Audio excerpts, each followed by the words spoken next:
शरीर की गुप्त शक्ति, 30 दिनों का कायाकल्प।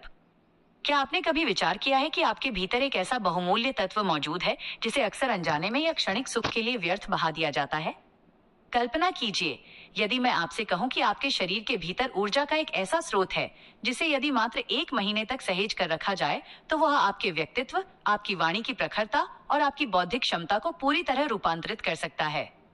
आज हम बिना किसी संकोच के एक ऐसे विषय पर चर्चा करेंगे जिसे दुनिया वीर्य रक्षा या सीमेन रिटेंशन के नाम से जानती है।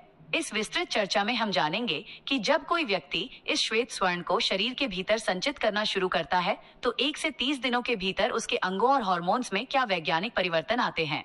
वीर्य का विज्ञान, यह क्या है? सबसे पहले ये समझना आवश्यक है कि वीर्य केवल एक तरल पदार्थ नहीं है, बल्कि ये मानव शरीर की सबसे परिष्कृत और जटिल संरचना है। इसका निर्माण मुख्य रूप से वृषण, टेस्टिकल्स में होता है, जहां शुक्राणु बनते हैं। परंतु ये केवल शुक्राणुओं का मिश्रण नहीं है। इसमें प्रोस्टेट ग्रंथि से निकलने वाले विशेष enzymes, vitamin C, calcium, magnesium और फास्फोरस जैसे खनिज होते हैं। इसमें मौजूद फ्रुक्टोज शुगर शुक्राणुओं को जीवन और शक्ति प्रदान करती है। जब आप इसे शरीर से बाहर निकालते हैं तो आप अनजाने में अपने शरीर के सूक्ष्म पोषक तत्वों के एक बड़े हिस्से का त्याग कर रहे होते हैं। प्रथम सप्ताह, संघर्ष और शक्ति का उदय। इस यात्रा के शुरुआती 1 से 3 दिन सबसे कठिन होते हैं। आपका मस्तिष्क, जो डोपामाइन, खुशी देने वाला हार्मोन की लत का शिकार हो चुका है, वह आपको बार बार पुरानी आदतों की ओर खींचने का प्रयास करेगा। यदि आप इन 3 दिनों के मानसिक युद्ध को जीत लेते हैं तो चौथे और 5वें दिन से आपको शरीर में एक नई स्फूर्ति का आभास होने लगेगा। इसका मुख्य कारण यह है कि आपका शरीर अब उस संचित वीर्य के पोषक तत्वों को वापस सोखना, रीअब्सॉर्ब शुरू कर देता है। 7वें दिन एक अद्भुत बदलाव आता है। वैज्ञानिक शोध बताते हैं कि 7वें दिन पुरुषों में टेस्टोस्टेरोन का स्तर अपने उच्चतम शिखर पर होता है। ये वही हार्मोन है जो पुरुषत्व, मांसपेशियों की मजबूती और आवाज के भारीपन के लिए जिम्मेदार है। इस समय आपका आत्मविश्वास चरम पर होगा, लेकिन कामुक इच्छाएं भी तीव्र होंगी, जिनसे आपको सावधान रहने की आवश्यकता है। द्वितीय सप्ताह, चमक और एकाग्रता। 8वें से 14वें दिन के बीच परिवर्तन आपके बाहरी स्वरूप पर स्पष्ट होने लगते हैं। आपकी आंखों में एक विशेष चमक दिखाई देने लगती है और त्वचा की रंगत साफ होने लगती है।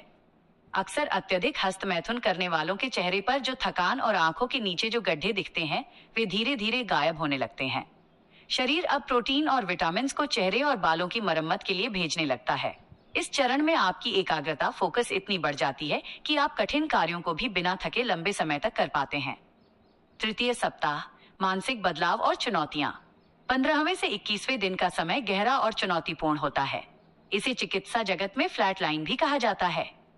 इस दौरान आपका दिमाग पुराने सुखों की कमी महसूस करता है, जिससे चिड़चिड़ापन या उदासी हो सकती है। इसी समय स्वप्न दोष, नाइटफॉल की संभावना भी रहती है। लेकिन याद रखें, स्वप्न दोष कोई रोग नहीं है। ये शरीर की एक स्वाभाविक प्रक्रिया है, जिसके माध्यम से वह पुराने भंडार को निकालकर नया और स्वस्थ वीर्य बनाने की जगह बनाता है। इससे आपका संकल्प नहीं टूटता। चतुर्थ सप्ताह, आंतरिक स्थिरता और रूपांतरण।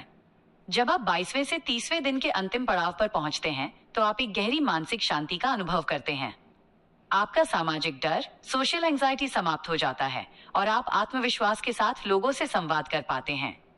आपके भीतर से वो अपराध बोध खत्म हो जाता है जो छुपकर अश्लील सामग्री देखने से पैदा हुआ था। आपकी मांसपेशियों की रिकवरी दर बढ़ जाती है और शारीरिक शक्ति में भारी वृद्धि होती है। सबसे बड़ा लाभ यह है कि आपका डोपामाइन रिसेप्टर रीसेट हो जाता है। अब आपको प्रकृति, अच्छा भोजन और वास्तविक रिश्तों जैसी साधारण चीजों में भी गहरी खुशी मिलने लगती है। सावधानी और वास्तविकता। एक विशेषज्ञ के रूप में यह बताना भी जरूरी है कि वीर्य रोकना कोई जादू नहीं है। यदि आप इसे जबरदस्ती रोकते हैं और मन में केवल कामुक विचार पालते हैं तो ये मानसिक तनाव का कारण बन सकता है। इसे प्रोस्टेट कंजेशन या ब्लू बॉल्स जैसी स्थिति भी पैदा हो सकती है। वीर्य रक्षा का असली लाभ तभी मिलता है जब आप इस बची हुई ऊर्जा को व्यायाम, योग, कला या अपने करियर जैसे रचनात्मक कार्यों में निवेश करें। निष्कर्ष, 30 दिन का यह सफर आपको कोई काल्पनिक सुपरमैन नहीं बनाता, बल्कि ये आपको उस सर्वश्रेष्ठ स्वयं, बेस्ट वर्जन से मिलाता है जिसे आपने बुरी आदतों के बोझ तले दबा दिया था। ये आत्मनियंत्रण की एक परीक्षा है। जब आप अपनी सबसे शक्तिशाली मूल प्रवृत्ति पर विजय पा लेते हैं तो जीवन की अन्य चुनौतियां आपके सामने छोटी लगने लगती हैं।